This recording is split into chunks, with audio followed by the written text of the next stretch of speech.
Women educators are natural givers, pouring into their students, their families, and communities. But what about pouring into you? This is the Educator Sanctuary, where we help you ditch the guilt and unapologetically put yourself at the top of your list. I'm Dr. Leah, educator, mindset coach, and your guide to creating a life where you align with your purpose and reclaim your power.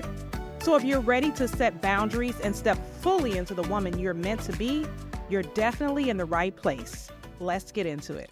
Hey, and welcome back to the Educator Sanctuary, where we have big conversations, mindset shifts, personal growth, and all the things that help us live more intentionally. Whether you're a mom, a teacher, community leader, or a woman holding space for others, this show is for you. If you are new here, I'm Dr. Leah, and I love discussing all things personal development and all the little tweaks we can make to live our best lives now. And today, I am in my era of helping you all jump ahead and hit those goals before the end of the year, or at least put yourself in position to hit them by the time you're in 2026. I'm also personally in my own phase of being hyper intentional about my words, my actions, and what I'm allowing myself to expect. And I believe that is how I came up with what I'm calling the let there be theory. Now, part of this idea was inspired, as far as it comes with the title only, by Mel Robbins. So my sister in an earlier conversation had asked me if I had read her book called The Let Them Theory. Now, this was months ago. I actually have not read the book, and so I will not be discussing any of her content. But it did make me think about my version of let there be theory. And by the end of this episode, you will understand exactly what I mean, because I want you to walk away with a different level of awareness about how powerful your words really are, and how shifting from asking to commanding can change everything about the way you move. So, story time moment, as I have in every single show. There's always a personal story. And I'm going to be talking today about the time that I bought one of these little high-tech gadgets that let you reach the ceilings to change your light bulbs. So before that, I had gone a long while without light in my toilet area. So when I walk into my bathroom, there is a separate single room to use the toilet. So you have the main bathroom area, the walk-in closet, and then a toilet area. By the way, side note, I think it's so weird to have a closet in my bathroom. But nonetheless, we're moving on. So the light in the toilet room had gone out a while ago. And initially I was trying to change it, but I realized that I didn't have anything tall enough to actually get up there and change it. So because I could actually use the light from my adjacent bathroom, I told myself, oh, it's no big deal. It's fine. I'll just use this light, and eventually I'll figure out how to change the lights. Guys, if anybody knows me, I am not ever concerned with super small things or things that I would consider to be small. I just go on about my life, and if it's not something that's affecting me from really doing something, I will definitely find a workaround, which is what I did. But one day the lights in my kitchen went out, and strangely enough, they all went out at the same time. Like, it wasn't even like one here, one there. It was basically like one day I flicked on the lights and none of them came on. Like, literally, there's probably like 10 or 15 lights in there, and they were all out. So I said, okay, now this is a problem. But I still did not have the ladder that didn't allow me to change the bathroom light. So in the middle of me trying to find a handyman, I remembered that there was this little gadget that helps you twist the bulbs out. So I ordered it. I ended up replacing every light in the house, including the one in my bathroom. But here's the funny thing. Even after I had fixed the light, I still kept walking into that bathroom every day, not turning on the light. So a couple of things happened. The first thing was, it reminded me how powerful the subconscious mind really is. And this is a super valid example of how our subconscious mind will take on the habit, and it will just allow you to proceed unconsciously doing activities all day. So I had gone so long doing things a certain way, which was turning on my bathroom light to light up the toilet room, that once I actually changed the light, I still didn't use the light. I was still walking in the bathroom, cutting on the light, and walking into the toilet room, even after I had changed the bulb. But recently, I walked into that toilet room and this thought popped into my head, like, let there be light. And so I flipped on the switch and I made this little sound because I'm silly, but I was like, oh, right? So it was really just like, oh my gosh, I have lights in this bathroom. Like, why have I not been cutting on the light? But after I made that sound, that is when this magical thing happened. And it clicked in my head. And I just started saying, let there be light.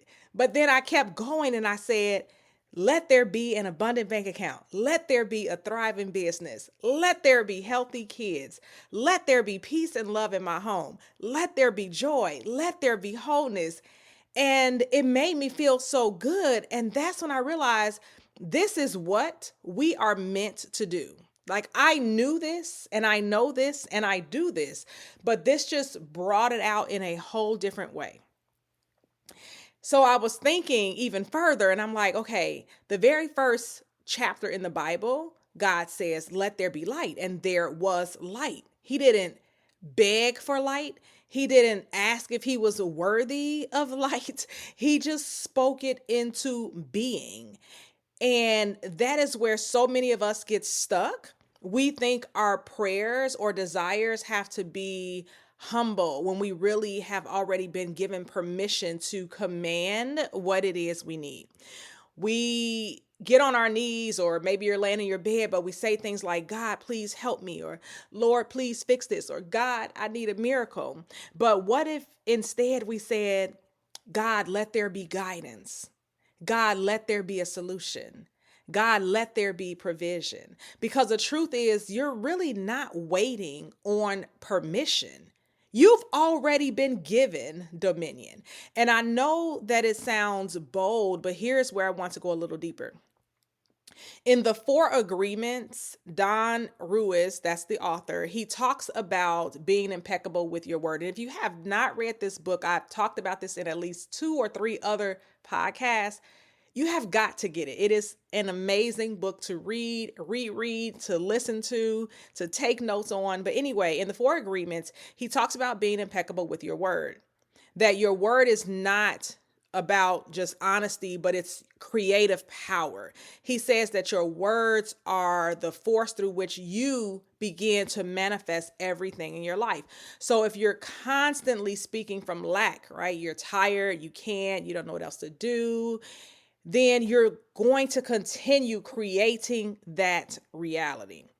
But when you start to speak from authority, let there be clarity, let there be flow, let there be an overflow, you begin to shift the atmosphere around you. Your words stop being descriptions and they start becoming commands. This is why affirmations and declarations and even gratitude work daily is important, because you're directing energy. You're not describing a situation, but you're telling and commanding where you want this energy to go. So when I said, let there be light in that little toilet room, it wasn't just about me flicking on the switch and my light bulb working. It was a reminder of how easily we adapt to living in the dark.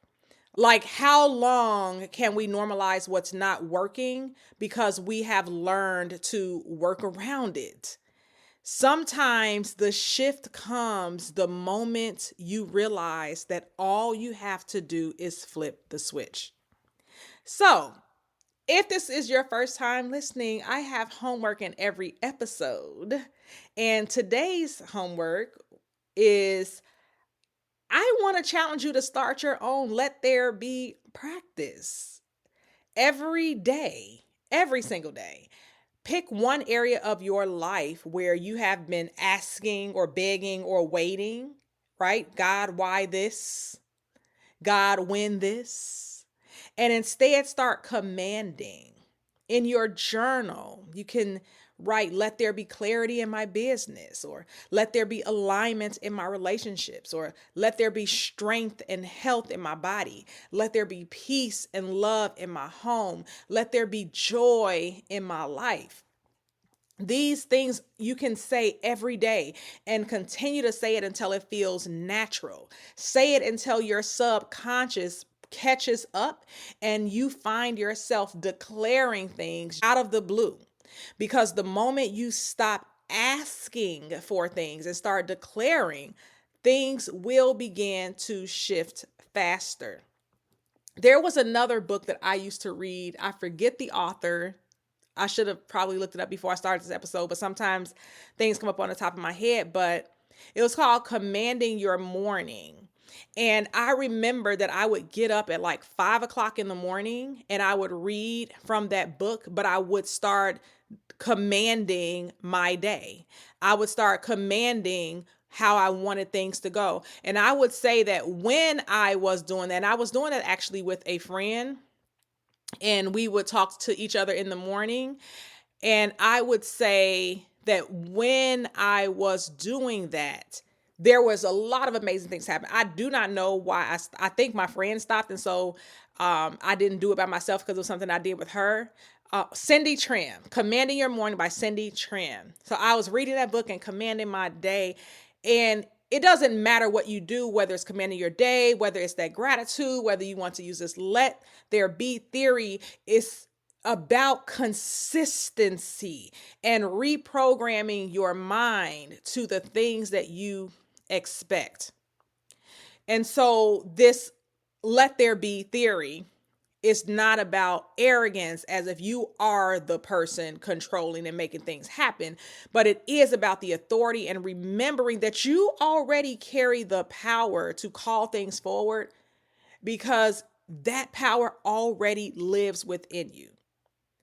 It's not you saying I'm the source, right? Because I hear that a lot. When I say that all you have to do is declare, all you have to do is, use your words, you can manifest things. And then people be like, oh, you're not God. I'm not trying to be God. That's not what I'm trying to be. I know that I personally am not the source and the sole reason that things are happening, but I do know that I am in agreement and in alignment with the source that told me that I was supposed to have life and have it abundantly, that I'm supposed to call things that are not as though they are, that I'm supposed to speak life because the power of life or death is in my tongue. You have been walking in rooms that feel dark, and I'm not talking about necessarily physical rooms, but financial rooms that don't have enough money in it, emotional rooms that have left you busted and hurt, mental rooms where you feel like you are just hanging on by a thread and you have nothing left to give. And you think that you are waiting on a ladder or something else to fix the problem when all you need in reality is to flip the switch. So the next time you catch yourself saying, oh God, I hope this works out, or oh God, please help me, just pause and say, let there be light. Let there be money in my bank account. Let there be paid in full on everything that I have. Let there be whatever miracle is you need, because light always finds its way to where it has been invited. So if this episode spoke to you today, if something in it made you pause and think, wow, that's me. Wow, that really spoke to me. Wow, I had chills when I heard that. Then I would love you to do me a favor and not keep this to yourself, but share it. Share it with a friend, a sister, a coworker, someone else who's been possibly dimming their own light, waiting for a perfect moment or waiting for a solution that hasn't come. Because the truth is, sometimes the moment that we're waiting for is already here. It's already within you. You just haven't flipped the switch to see it yet. And before you go, I also want to say a huge thank you. Why? Because the Educator Sanctuary is now in 5 countries, okay? And that is wild to me, wild. But I know it is because of you. Every listen, every share, every message, it reminds me that this community is growing and we are all growing together. And that really fills my heart. And speaking of growing, I have also been quietly working on something new that I'm super excited about. It is called Mindset to Money. It is an 8-week experience launching in December, designed for women who are tired of looping through the same story, grinding, surviving, and still wondering why things do not seem to change. This is for you if you feel like you've been working hard, but maybe you feel stuck in the same patterns. This is for you if you know that you were meant for more, but you cannot figure out what's holding you back. Mindset to Money will definitely help you break any cycle that you have been looping through. You will learn how to shift from survival mode into overflow, mentally, emotionally, and financially, so that your outer world starts matching the version of you that you have been becoming on the inside. And if you're listening and you're like, oh my gosh, that is me, I'm ready, then stay close. Enrollment will open soon. Hint, Black Friday weekend. You absolutely do not want to miss this.